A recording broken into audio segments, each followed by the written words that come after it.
ये 1 करोड़ तकलीफ था, आज 20 लोग आ गए, 30 लोग आज सिर्फ 3 करोड़। और गवर्नमेंट ने कोई अंडर आरबीआई कर भी नहीं सकते। मैं सुनील कुमार, सीनियर कांग्रेस लीडर कांग्रेस। आज के दिन मैं बैंक आया था, एक हमें मैसेज प्रोवाइड हुआ क्योंकि हम हमने जेके बैंक से लोन लिया हुआ है और जेके बैंक का एक नियम था, उसके अकॉर्डिंग हर महीने की 30 तारीख को किस्त कटती थी और वो 30 या 1 तारीख को किस्त कट गई। उसके बाद ऐसा हुआ कि 3 तारीख को सवेरे इन्होंने फिर सर्कुलर जारी किया, एक मैसेज दिया, मैसेज बाद में आया और दोबारा इन्होंने लोन के अगेंस्ट किस्त काट दी।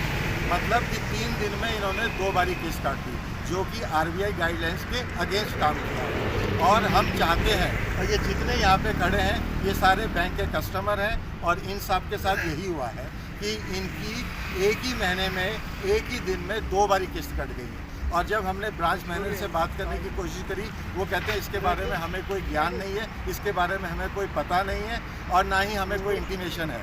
मैंने बोला फिर जो पैसा दोबारा कटा है इसको रिफ़ंड किया जाए। कहते वो रिफ़ंड भी नहीं होगा, अगर रिफ़ंड होगा तो वो दोबारा कट जाएगी। तो मैं सरकार से ये पूछना चाहता हूँ कि आपने किस कानून के तहत में एक ही महीने में 2 बारी लोन की किस्तें काटी हैं? ये आरबीआई गाइडलाइंस के रूल हैं या आपने अपने पर्सनल रूल्स निकाले हैं? और इस टाइम पूरे जम्मू कश्मीर में जो कंज्यूमर्स हैं जे बैंक के, वो परेशान हैं, वो दर दर भटक रहे हैं और उनकी कोई सुनवाई नहीं है।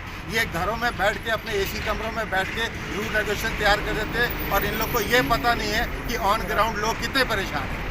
ये शर्म की बात है। अगर ये समस्या हल नहीं हुई तो ये समस्या हल नहीं हुई तो हम मीडिया के माध्यम से ये कहना चाहते हैं कि एक मास एजुकेशन इसके तैयार किया जाए। ये लोगों के साथ मुखाल बना दिया इन्होंने, घरों में बैठ के अपने ऑफिसों में बैठ के ये नए नए कानून लोगों पे थोपते हैं। ये तो एक गुंडागर्दी हो गई। मेरा नाम विनोद कुमार है जी। मैंने जेके बैंक से लोन लिया। एक तो इन्होंने मेरी पहली तारीख को किस्त काट दी, आज इन्होंने मेरी दूसरी किस्त काट दी। अभी आप ही बताओ हम अपना मसला कैसे हल करेंगे? ये तो इनकी बहुत बड़ी गलती है क्योंकि किसी ने स्कूल फीस रखी है, कुछ और पर्सनली यूज़ के लिए पैसे रखे हैं, मगर ये तो बहुत गुंडागर्दी है। ठीक है, मैं आपके माध्यम से इतना ही कहूँगा कि जेके बैंक वालों सुधर जाओ, ये गुंडागर्दी मत करो। क्या रिफंड होने चाहिए पैसे? हाँ जी, ये कह रहे हैं कि पैसे रिफंड होंगे, रात को फिर कट जाएंगे। तो ये कहते हैं कि अपने अकाउंट खाली कर दो। अकाउंट खाली करके हम पैसे कहाँ रखें? मैनेजर से बात हुई गई? मैनेजर से बात हुई, मैनेजर साहब यही कह रहे हैं कि हमें पीछे से भी कुछ ऑर्डर नहीं आया कि आप अपने अपने पैसे सेविंग अकाउंट से निकाल लो। सेविंग अकाउंट से निकाल के कहाँ रखें? कोई दूसरा अकाउंट तो हमने खिलवाया नहीं है। बस अब मैं जेके चैनल के माध्यम से इतना ही कहूँगा कि जेके बैंक वालों को कोई इस मसले का हल निकालिए, आप लोग ही निकालिए। Thank you.